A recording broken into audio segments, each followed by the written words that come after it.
Well, hello everyone, and welcome back to Cyberspeak Labs, Defenders and Lab Coats. If you have not already, please make sure to like, subscribe, and share the podcast because that is how we grow in the lab, and especially in cybersecurity. We always grow from one another because it's such a collaborative community. We learn and we challenge one another, and that's why we're here. That's why we're listening to the show. And I always like to bring on some of the most passionate people that I can find in this field. So I would like to introduce this amazing person. Hi, Jeff. Welcome to the lab. Hi, Reanna, and hello to all the defenders out there. Oh, thanks, Jeff. You're so kind. So, Jeff, to kind of kick us off here, would you mind talking about your background and a little bit about your journey? Yes, I'm happy to do that. I'm a U.S. Coast Guard veteran. I was a radioman in the Coast Guard very long time ago, right after the Vietnam War ended, and the Coast Guard is a very small organization, about the size of the New York City Police Department, and the radiomen there have to do everything. So, in my last year in the service, I was approached by, I was recruited by the CIA to be a radioman. They needed radiomen at that time, and because our training is so similar, a lot of us chose to continue government service, and that was what I fully expected to do, except that President Carter had instituted a across-the-board hiring freeze, and I was young and impatient and did not want to just wait. So I spent probably the first maybe 10 to 15 years of my life out of the Coast Guard, just doing nothing productive at all. I was single and I just traveled and didn't pay attention to my future. Finally, when I met someone that I fell in love with, I realized I needed a career, and I chose tech, and I got a job at Microsoft in Redmond. This was during the Iraq War, the early days. I wound up, I always had an interest in security. I wound up organizing an online open source intelligence exercise called Project Grey Goose. Our results are still online somewhere. This was to determine if Russian hackers were operating under the orders of the Russian government, and it was during the time of the Russia-Georgia War in 2008. Oh, wow. This was a significant moment for a few reasons, because it was the first time that there was a cyber attack at the beginning of a kinetic attack. So they were blended, and coming up past that period, I wrote about it. In 2009, I wrote my first book, Inside Cyber Warfare. A lot of it had to do with findings that we discovered the year before. I wrote a sequel a few years later, and during that, after I finished publishing the book, I spent a long time working for some very large systems integrators for doing post remediation, so interactions with the client. Some of these are very large defense industrial base type companies. And it was very eye-opening to really see how little they knew about what they had on their network, where it was located, how to defend it. It's tough. And it's just inherently difficult. I think the job of a defender really doesn't get as much credit as they deserve. They're very, in my experience, the people who are doing the defense are very passionate and hardworking, but they get almost no attention, certainly none of the glory, compared to the ones that are discovering 0 days or engaging in offensive, types of operations. Or there's a huge disparity. I'm sure you already know this, but I just want your readers or your listeners to know. I write about that in the book, and it's not at all fair. It doesn't serve the interests of the client or of the company that needs the defense. And it certainly is not helpful in retaining people Yes. because it's so lopsided. But it wasn't really until Russia invaded Ukraine in 2022 that I was able to really feel passionate about the kind of work that I've done, and it's because a relationship that I started building 15 years ago was with somebody who now runs the offensive cyber team at GUR. GUR is their Ukraine's military intelligence agency. And he reached out to me because he knew me for a long time. We had a mutual trust. And he invited me to help sort of spread the word about what Ukraine is experiencing, types of attacks, what the offensive guys in Ukraine are doing to the Russians, where their successes are. And so I started a Substack to do that called, the name of my book, InsideCyberWarfare.com. And that's what I've been doing ever since. And I'm still doing it now, although much less, because they've tightened up. In year 2 of the war, they really tightened up how much they could share publicly. They're still very busy. They're still causing or bringing pain to Russia, as long as Russia continues a presence in Ukraine. But what's in the book is a lot of their stories. The book is dedicated to my friend and his partner, and I hope that everybody that has a chance to read it will really see, what it's like to be on the receiving end, not just in the realm of cyber, but also just in not knowing if you're going to be around the next day because of missiles and bombs and everything else. It's funny you're sitting here talking about it. I'm already thinking like 12 people I'm going to be sending this link to because they love reading about history and they work in the cyber field. And I'm just like, they won't set this book down. I can already tell, like, just by how you're talking about it. I'll tell you that doing the research for the book, it took me 2 years. And I loved it because I was able to find a lot of things that I wasn't even aware of. I wrote about how this team, by the way, they don't have any funds. They've all been hackers their entire life. Right. A lot of them have been criminal hackers, because back in the battle days, that's what everybody did in Eastern Europe. And then once the 2014 started, which was Russia's invasion of Crimea, a lot of them signed up to defend Ukraine and have been doing that ever since. So these guys, they're not angels. But they're savvy and smart, and they came up with a way to blow up targets in Russia. Oh wow! Using cyber means. So wow. So that's a pretty drastic change in the landscape, in the threat landscape, because until that time, you're only worried about stopping someone from stealing your financial information or your intellectual property or delivering ransomware to your network, something like that. But now it's obvious that with enough time and testing, you can destroy the building that those people are in. Yeah. You can create a fire, you can create an explosion, depending on the systems and on what the building happens to have within it.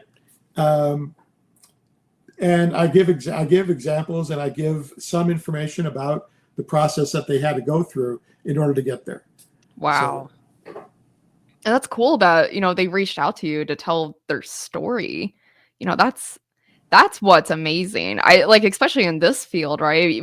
We have so many closed door conversations or what people are doing. And the fact that they were like, hey, we want to talk about our experience, because it's not always rainbows and unicorns in this field. Like, there's some scary stuff that absolutely happens. And Jeff, I don't know if you know this about me, but I actually work on the defense side, obviously in corporate, not not in the battlefield.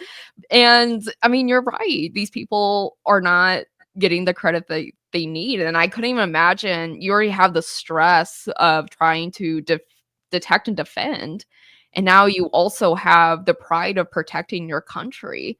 It just, like, there is so much to probably the writing that you have in your book that is more than just the stories, right? It's these people that are very passionate for what they believe in, and they put all of their morals and integrity to the side, and they came in as one and were like, yeah, we're going to protect our country, and this is how we're going to do it. So that Yeah. is Yeah. so honorable. It really is. I mean, it's really, and that's why that's why even, even now, looking back over my entire career and everything that I've done, this is what really is so fulfilling for me. The fact that I could in some way help them in this truly existential fight to exist. We've never had that. I'm pretty old, and I can't think of a time when the U.S. has actually been nervous about surviving the next day. All of our wars have been somewhere else, right? But where they live, they're getting killed where they live in their homes. That's a truly nightmarish situation. And nobody ever wants to think about, oh, that could happen to me, and then now you can't even get past it on the news when it was happening.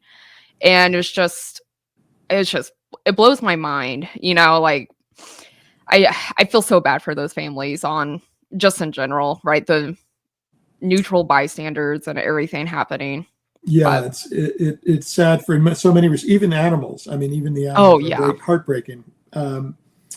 The other thing that I found very interesting was that the social media is a very heavily used platform there as part of an information warfare campaign. Yes. And I write about that also. I have one chapter dedicated just to the information warfare combined with physical targeting that was done against the Mozart Group. This was a NGO in Ukraine made up of U.S. military veterans that were helping to provide training and also helping to evacuate civilians from the front lines. So they were purely an NGO. They did no fighting. They didn't carry weapons. But they were having such a positive impact that they were on hit lists, and the hotels that they would stay at were being bombed. They would try to destroy the whole hotel if there were members of the Mozart Group staying there, plus everybody else. It doesn't matter. Wow. Everybody would, be a target. So, and they felt like this kind of terrorism would stop their work. Eventually, they succeeded in stopping the work of the Mozart Group through posts on social media, as well as physical threats to the environment that they were operating in. And so I think what I hope is that the takeaway is not to diminish the power of social media. Right. Don't assume that it's okay that that bots, right, are involved in your messaging or in what you receive. That it's all, who cares? Well, I hope that chapter will show that you should care. It really has an effect. And in the case of an NGO that was operating in Syria, the impact of negative press and a fabricated negative press on social media led the founder of this massive NGO to commit suicide. Oh my! Yeah. So it is a serious platform. It's not just funny videos and challenges. And I think these are areas where we're vulnerable and where I think all of us can evaluate our own individual threat landscape. Absolutely. And then come up with some type of a plan to help mitigate that as best you can. Yes. And I sort of end the book with just a few suggestions. Yes. For that, but but I hope it'll be eye-opening and people will, take away some good material. You definitely don't want to look at my social media. It's all puppies and kin cats. Like Yeah. their heads getting stuck in jars. Yeah. Well, I'll check it out because I love animal videos, especially puppies for sure. I'm a sucker for basset hounds. I have a hound dog of my own. He's a beagle, and That's awesome. yeah. So Jeff, I have to ask you this question. At what point, I know you talked about your first book and everything leading up to your journey. At what point were you like, I'm gonna start writing? What was the light bulb for that? Well, it was always with me. I always enjoyed doing research and then sort of sharing it, right? Or doing research and finding something interesting and sharing that. So even back when I was in school. So I think writing is sort of one of those early things that you just discover that you have a knack for, that you enjoy doing. When the time came though for a serious book, like my first book, it was because I was invited to do it. I probably would not have just had the impetus to try to solicit a publisher, because I hate to get rejection letters. Yep. And as a writer, you have to not have to worry about you're going to get a million rejections. But in this particular case, somebody already had a deal for a book on cybersecurity. And I said, why don't we write about cyber warfare? I'll do it with you, And then he thought that was a great idea. So O'Reilly agreed. And then my co-author just said, look, I don't think I can really add very much to this. Why don't you just run with it? Oh, so, how awesome. He was really a very generous guy. Yeah. Well-connected, very generous with his connections. And that's how it started. And then it just became sort of they asked me after the first one to do a second. And then I had stopped because it's as much as I like to write, the process of writing a book is not just you just write. The editing is extremely difficult, well, especially if you're going through a publisher, Yeah. Because you think that what you've written is good. And then you get back the edits and it's like, oh, okay, I see. I need to rethink this because it's, I'm not getting across what I thought I was getting across. Right. And so it's a lot of work, but once it's done, you feel great. And I think it's a way at the end of the day, you're able to look back and say, what did I produce? I have kids. If in fact you had kids, we don't, but I built a business, or I wrote a book, or I helped in this emergency, and people are still around today because, there has to be something in your life, right? That you think, okay, I spent 60, 50, 80, 100 years on Earth. What did I accomplish that I feel good about? And I think a book can be one of those things. Yes, I would agree. I feel like literature it doesn't die. It just doesn't. I always, and unrelated to cyber or anything, this is kind of more of a fun fact about me. I'm super big into antiquing or secondhand stores. And I purposely will find books from like the 19th century just because of how it was written. It was very different. I have a couple on my shelf behind me, but it's just one of those things. And to take that into today's age, right? Especially with what you're publishing, you're telling a story, you're telling literal chapters of history, and also to give it back to your family in some way. It's it's so wholesome. It is. Yeah. And I was listening to a professional writer give a class, and he was referencing Plato. he said the rules of writing, right? They haven't changed since Plato's days. And it's kind of true. so yeah, reading books that were written so long ago, they still resonate because the rules of telling a story have always been, what they are for a good story, right? And if you find something that you don't enjoy, it's probably because the author didn't really follow, the guidelines that were laid out a few thousand years ago. I like that. That's such a good saying. So, Jeff, I also need to ask you this. And this was one of the first questions I thought as we were starting this and you were giving your introduction. What's next? You just published this one book. What other plans do you have? I spent 7 months. There's only 7 chapters in this book. And one of them is AI. And that took the longest to write, 7 months just on that one chapter. And there is so much interesting stuff in that field that not that I want to write. I don't want to write another nonfiction book. What I really am going to try to do for the first time is write a novel that discusses a hypothetical AI scenario that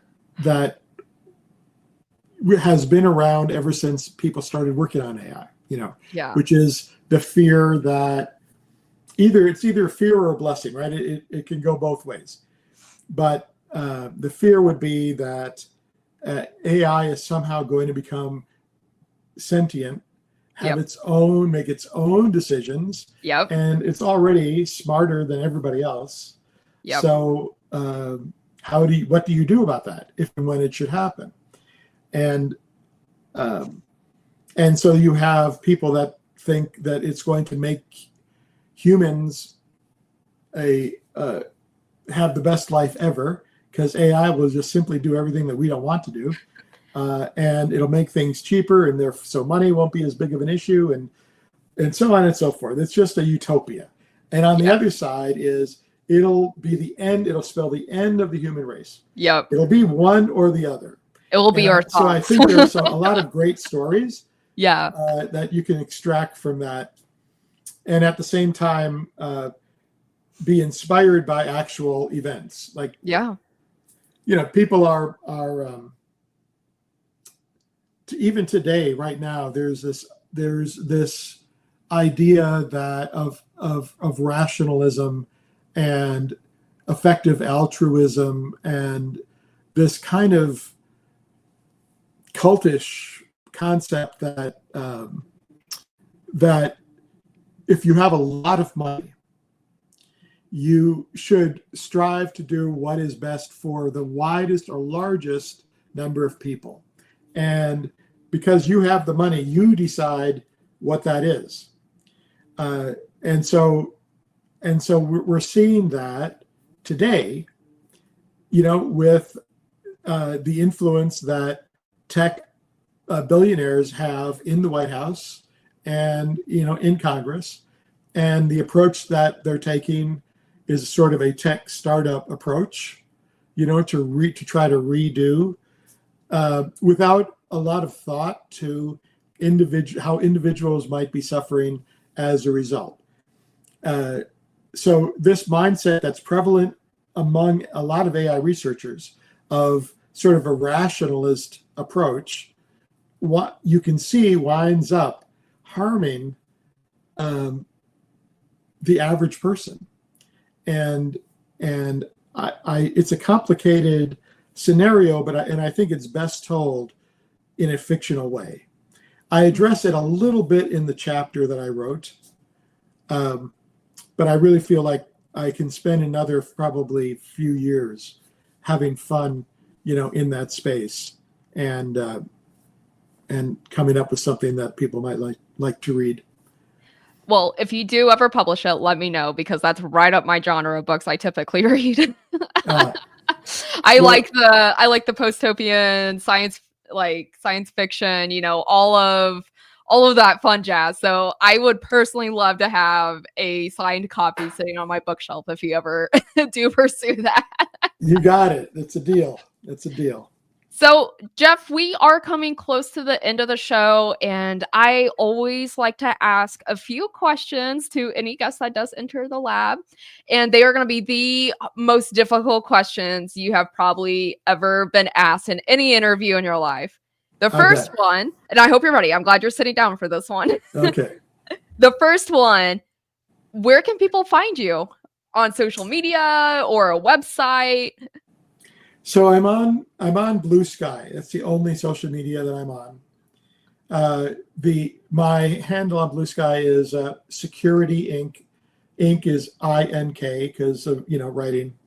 So I'm not on there very much, but that would be the only social media that I'm on. And but if people really want to reach me, you can just send me an email.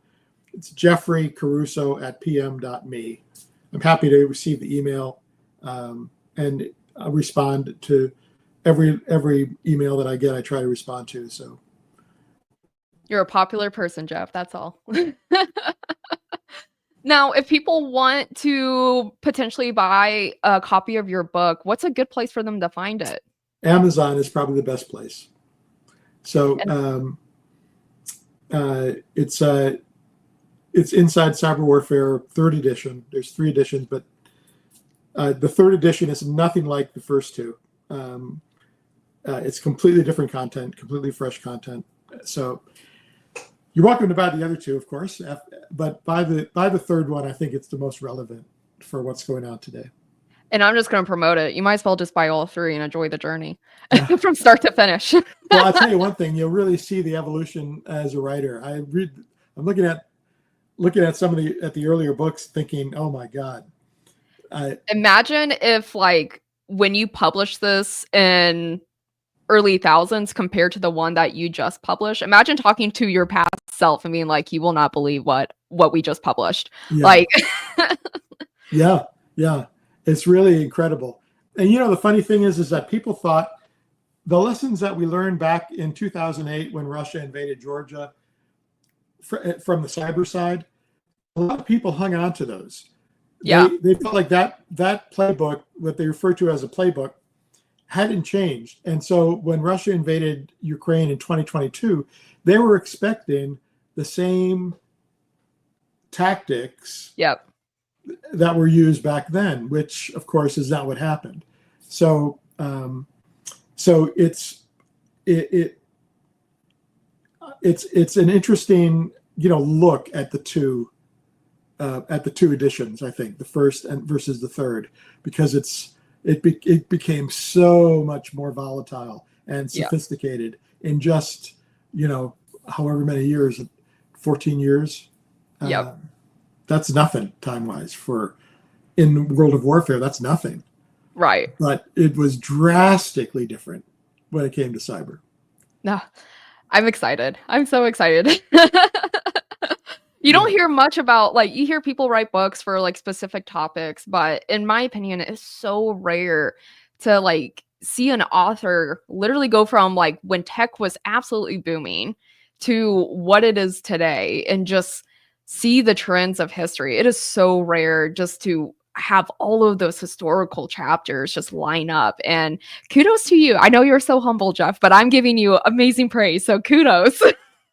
Thank you. I appreciate it. I'm not, I think I haven't done anything. I've not, it's like that inner voice that tells you, oh, you can do better. You can do more. I definitely don't hear that voice too, Jeff. So my last question, and depending how challenging this question might be, and this can be in relation to your journey, your career, just life experience, what advice do you have for our listeners? So in general, I think the best advice that I would offer anybody is to try to step back when especially when you're when your emotions are involved, Yes. because my emotions get involved often, and you don't make good decisions when that's the situation. You know how many times I'm like, I'm gonna quit my job, and then I call like a family member, and they're like, you need to calm down, and I'm like, no, I didn't get what I wanted. And yeah, I totally get that. And it took me a long time to figure this out. But if you practice it, you can actually observe yourself. Yeah. Like, take a step back and in your mind observe how upset you are, Yeah. and how you're not really looking at the big picture or the long game, right? If you could make that a habit, I think your life becomes a lot easier. And at the end of the day, you don't wind up saying things that are hurtful to somebody else. Right. And I learned that, thank God I married somebody who is a much better person than I am, because I learned from her that once you say something, once those words are out there, it's really hard you can't pull them back in. But so you spend forever trying to make up for it. And that's why, that's why this is my number one piece of advice, because I have suffered, from it. You're like, I have many lessons learned, specifically my first 3 years of marriage. Yeah. Just when you're upset, try to view yourself from outside of your body and say, just stop for a minute, count of 10, relax. This is not as big a deal as you think it is. Yes. Don't make it worse. There are worse things going on. Your problems are not problems right now. Yeah. Takes practice, but it's worth it. Absolutely. And Jeff, I do appreciate we did hit time. Time goes by fast when we enter the Cyberspeak Lab. So I do appreciate everything that you are doing for the community. And I honestly mean it. It is so refreshing to see someone so passionate and literally writing down our history and giving it to the community. It's not something you see often. And thank you so much for everything that you do. We do appreciate it here. Reanna, you've been a wonderful hostess or host. I'm not sure what the right hostess word would be. Lady host. Okay. And you've been wonderful. It was a great pleasure for me to be on your show. So thank you very much, and thank you for to your audience as well, for doing all the hard work that you don't get much acclaim for, but we all appreciate. I certainly appreciate. Well, thank you so much, Jeff. And thank you, Defenders, for joining us again in the lab today. As a reminder, please make sure to like, subscribe, and share this podcast. And of course, everything that Jeff has shared, whether it's links to his books or his Blue Sky that he randomly checks and updates, will be located below in the description. So thank you, everyone. And I will look forward to see you again in the lab soon. Bye.